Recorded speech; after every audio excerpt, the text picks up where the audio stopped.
देखिए, आज का जो ये मंच है सैनिकों के नाम पे ही है। पुलवामा के शहीद सैनिकों के नाम उनको श्रद्धांजलि दी गई, शाम को कैंडल मार्च भी किया गया। लेकिन ये देश का दुर्भाग्य है कि जिनके नाम से आज मोदी जी प्रधानमंत्री बन के बैठे और सत्ता चला रहे हैं, उनके परिवारों को आज तक न्याय नहीं मिला। जिनको बार बार ये शहीद कह के अपमान कर रहे हैं, वो शहीद नहीं, वो मृतक है। क्योंकि जब देश का संविधान उसको शहीद नहीं मानता तो आप कैसे उसको शहीद कह सकते हो? उनका अपमान है। दूसरा, आज मोदी जी के घर पे अगर किसी का पहरा है तो वो बीएसएफ का है, और अमित शाह के घर पे पहरा सीआरपी का है। लेकिन दुर्भाग्य है कि इनको पेंशन भी नहीं है। तो ये बहुत बड़ा मुद्दा है। और हम किसानों के साथ इसलिए हैं कि हम फौज में जाने से पहले किसान थे और रिटायर आके भी हम किसान ही हैं। तो हमारा पहला हक बनता है। कई ऐसी इस तरह की जैसे गोदी मीडियम अफवाहें चलाती है कि सैनिक आए किसानों के समर्थन में। हम समर्थन में नहीं है, हम खुद किसान हैं, समर्थन करते नहीं है। हमारा भी हक है, अधिकार है।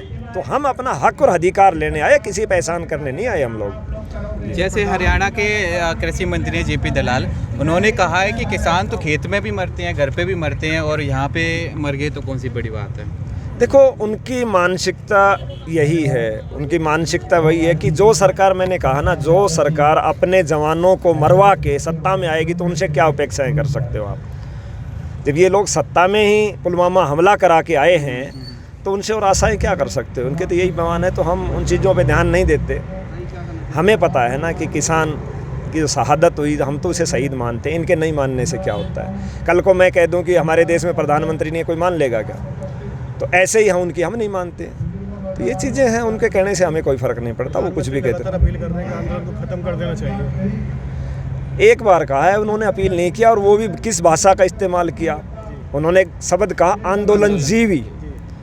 यदि भगत सिंह, चंद्रशेखर आज़ाद, सुखदेव, राजगुरु, सुभाष चंद्र बोस, महात्मा गांधी, यदि वो आंदोलन जीवी हैं तो हमें गर्व है, हम भी आंदोलन जीवी हैं। मोदी जी एक बार ये कह दे कि सारे आंदोलनकारी जितने भी रहे, देशभक्त रहे, वो आंदोलन जीवी हैं, तो हमें अपने आप पे फख्र होगा कि हम उनके साथ की श्रेणी में सम्मिलित हैं। तो जिस भाषा का इस्तेमाल ख़त्म करने का तो उन्होंने कहा ही नहीं। वो तो ज़बरदस्ती तानाशाही रवैया अपना रहे हैं।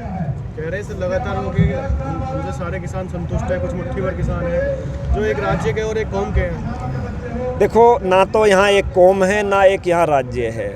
पहले इन्होंने कहा पंजाब के किसान हैं। जब हरियाणा के मुख्यमंत्री खट्टर का हेलीकॉप्टर हवा में घूमता रहा, उतरता नहीं रहा, जब कहा हरियाणा पंजाब के हैं। जब राजस्थान के अंदर को इनको घुसने नहीं दिया, तब कहा जी ये तो राजस्थान भी शामिल है। गाजीपुर बॉर्डर पे आपने पीछे एक ट्रेलर दिखाई दिया था, 26 जनवरी जिसमें शामिल है। उनको पता लग गया था कि कहाँ तक किसान पहुँच गया था। तो तब कहने लगे कि ये तो 4 स्टेट के हैं। कभी थोड़े दिन में ये नहीं कहने लग जाए कि नहीं सारे विदेशी देश भी इसमें शामिल है, ये मान जाएंगे, सब चीज़ को मानेंगे ये लोग। जैसे विदेश से भी लोग समर्थन कर रहे हैं, ट्वीट कर रहे हैं, उसके बाद यहाँ पे हंगामा हो जाता है, बीजेपी के लोग उनके खिलाफ खड़े हो जाते हैं। देखो, सबसे बड़ी चीज़ तो मैं ये सवाल आपके माध्यम से पूछना चाहता हूँ, अगर विदेशी लोगों के ट्वीट पे आपत्ति है तो सबसे पहले मेरी आपत्ति अक्षय कुमार से है। वो भारत का नागरिक नहीं है, वो उसने हस्तक्षेप क्यों किया?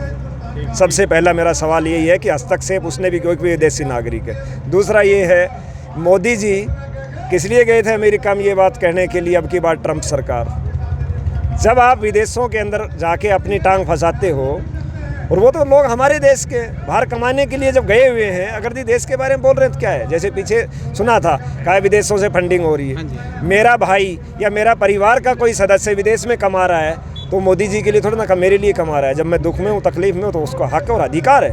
वो मेरे लिए फंडिंग भेज रहा है तो क्या हो गया? आप उस चीज़ को याद नहीं करते कि देश की सीमाएं बेच देते हो और सबसे बड़ा फंडिंग पेटीएम से लेते हो, जो कि चाइना की है।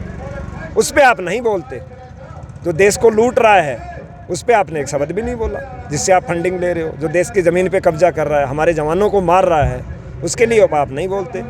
प्रधानमंत्री ने, मैंने इनका जब चाइना का जो मामला हुआ, मैंने इनकी पूरी जो है मन का बात सुनता रहता था। शायद ये कुछ चाइना पे बोले। एक दिन ऐसी नौबत आई, क्योंकि इनको सब लिख के दिया जाता है, तो कहीं लिखने वाले ने उसमें चाइना शब्द लिख दिया। इन्होंने चाइना ना बोल के चना बोल के, लेकिन इनकी औकात नहीं कि चाइना का नाम ले दे।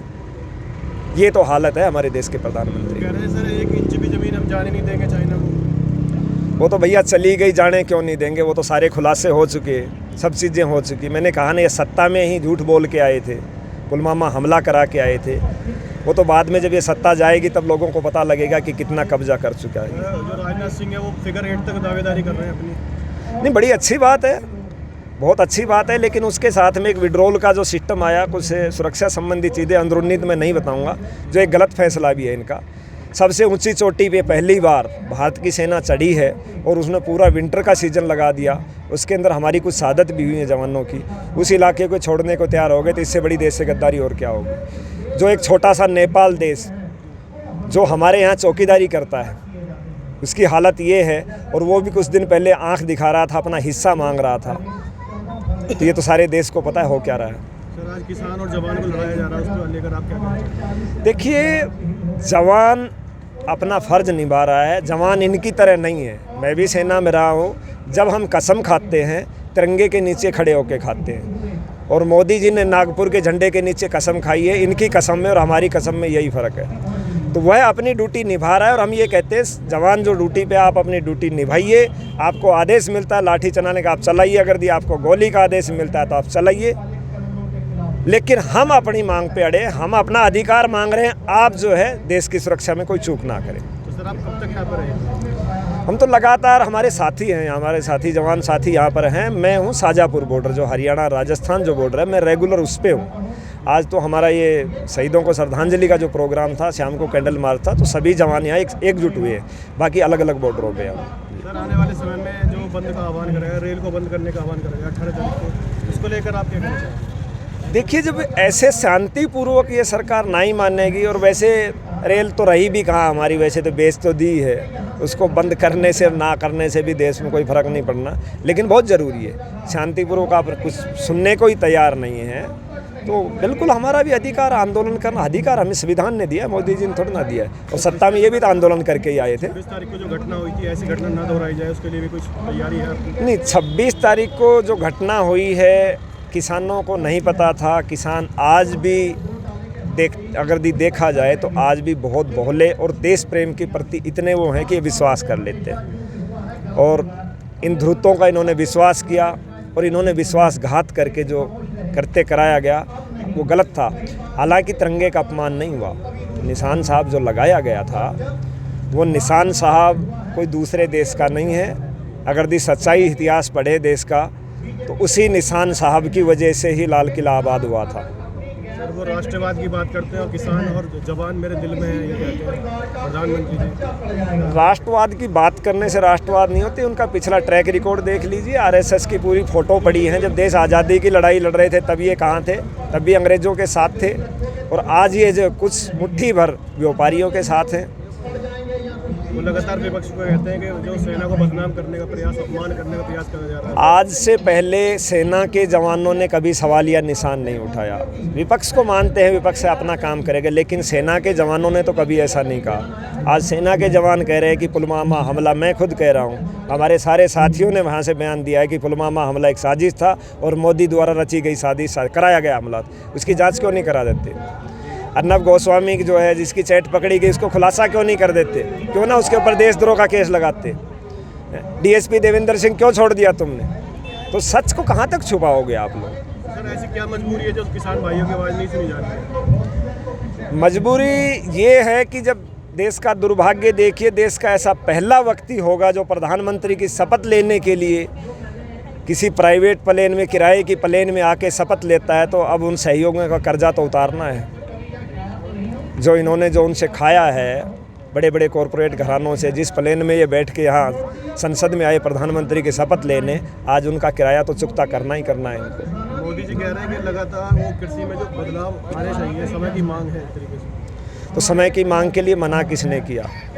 लेकिन ये थोड़ा ना कि आप रात के अंधेरे में कोरोना काल के अंदर पिछले दरवाजे से आप कानून लाएं। आप बहस कराइए, जो किसान नेता है, किसान संगठन है, उनसे आप पूछिए, उनसे बात करिए। बात करके लिए ये कौन मना कर रहा है? कह रहे हैं कि कुछ लोगों को आदत हो गई है विकास कार्यों को बाधित करने की, आंदोलन करने की कुछ आदत हो गई है, किसी भी आंदोलन में घुस जाते हैं जाके। अगर दी पीछे का थोड़ा सा पीछे जाके जब हम देखें, जब आए दिन एक नाचने वाली सिलेंडर कंधे पे लेके बैठी रहती थी, और कथा कथित आज हमारे देश के जो बैठे हैं गृह मंत्री, जो तड़ी पार हैं, क्या वो आंदोलन नहीं करते थे? वो आंदोलन कर कर के ही 1 रुपया कीमत बढ़ते ही रोड पे बैठते थे। वो आए हैं, क्या वो इसी श्रेणी में आते थे? आज विपक्ष को ये कह रहे हैं या किसानों को ये बात कह रहे हैं तो ये बातें उन पे भी लागू होती हैं। सर पिछले समय में जब पेट्रोल और डीजल के दाम बढ़े जाते थे, गैस सिलेंडर में दाम बढ़े जाते, प्याज और आलू को लेकर राजनीति होती थी। आज किसान भाई बॉर्डर पर बैठे हैं, जो सेलिब्रिटी कुछ नहीं बोल पा रहे हैं उनके लिए। देखिए, देश के अंदर इस प्रकार का माहौल बना दिया, कोई भी व्यक्ति बोलता है तो उस पर इस प्रकार का देशद्रोह का टैग लगा दिया जाता है। किसी न किसी चीज़, कहीं जाति से जोड़ दिया जाता है, कभी धर्म से जोड़ दिया जाता है। लेकिन एक किसान आंदोलन जो शुरू हुआ है, इन्होंने हर प्रयास किया लेकिन ये कामयाब नहीं हुए। और ये किसान आंदोलन, मोदी जी, मैं तो यही अनुरोध करूंगा कि समय रहते संभल जाए तो उनके लिए बेहतर होगा। इतने काले कानून कोई बड़ी चीज़ नहीं उनके लिए वापस लेना, और MSP की गारंटी दे दे, वरना हालत क्या होगी आने वाले समय में, क्योंकि सारे हथकंडे तो उन्होंने अपना लिए। आप उनका राष्ट्र का मामला भी जो है धरा का धरा रह गया, हर चीज़ धरी रह गई। ये किसान कौम है, इस पर कोई उंगली नहीं उठा सकता। तो महाराष्ट्र के जो गृह मंत्री है उनका कहना है कि लोगों को मजबूर करा जा रहा है, जो सेलिब्रिटी हैं उनको मजबूर करा जा रहा है ट्वीट करने के लिए किसानों के विरोध में। मैंने कहा तो नहीं, अक्षय कुमार जैसे जब ट्वीट करते हैं पहले गिरेबान में झांक लेना, वो देश की नागरिकता ही नहीं, उनको तो बोलने का अधिकार ही नहीं है। वो जो अच्छे लोग हैं वो सामने आ भी रहे हैं। अब आज कोई भी आदमी इनके सामने बोलता है तो इनके तोते हैं, CBI जो तोता है, CBI है, ED है, कई इनकी 12-13 एजेंसियाँ बगैर बात परेशान करने के लिए पीछे लगा दी जाती है। लेकिन किसान इसलिए डटा हुआ है कि वो अपनी मेहनत और ईमानदारी से कमा के, पसीना बहा के वो कमा के लाए। इनके पीछे लगाओ, तुम क्या लगाते हो? हम कहते हैं हमारे पीछे लगा दीजिए, कितनी एजेंसी लगानी है आपने। सर जनता से क्या अपील करना चाहेंगे, सरकार को क्या चुनौती देना चाहेंगे? देखिए, जनता से तो मैं यही अपील करना चाहता हूँ कि ये शायद आज़ादी के इतिहास में पहला और आखिरी आंदोलन, अब ये आंदोलन नहीं है, ये जन क्रांति हो चुकी, जो युवा, खासकर युवा जिनका भविष्य निर्धारित है। ये यहाँ पर जो किसान आए हुए, इनकी तो उम्र हो गई, ये जो लड़ाई लड़ रहे हैं, ये आने वाली फसल के साथ नस्ल की भी लड़ाई लड़ रहे हैं। तो युवाओं को जागरूक होकर बढ़ चढ़ में इसमें आगे आना चाहिए। और सरकार को तो मैं यही कहता हूँ कि उनको सद्बुद्धि दे। और साथ में चेतावनी हमारी ये है कि घमंड तो रावण का भी नहीं चला था, आप तो कुछ भी नहीं है। आप कितने भी बैरिकेटेड लगा लीजिए, तार लगा लीजिए, कील लगा लीजिए, जिस दिन इस किसान कौम ने सोच लिया संसद में जाना, कोई रोक नहीं पाएगा। तो समय रहते सद्बुद्धि दे, मैं तो यही कहता हूँ। और तीनों काले कानून वापस ले और MSP कानूनी दर्जा दे। सर भविष्य में आपकी क्या योजना है? सर आप राजनीति चुनाव भी लड़े थे पिछले समय में। देखो, भविष्य में योजना 2022 के अंदर मैं समाजवादी पार्टी को खुल के सपोर्ट करूँगा, प्रचार करूँगा। उसके बाद में यदि मोदी जी चुनाव लड़ते हैं तो मेरा टारगेट है नकली चौकीदार के सामने, देश का सीमा का प्रहरी जो असली चौकीदार होता है, मैं चुनाव लड़ूंगा मोदी जी के सामने। पिछले बार धोखे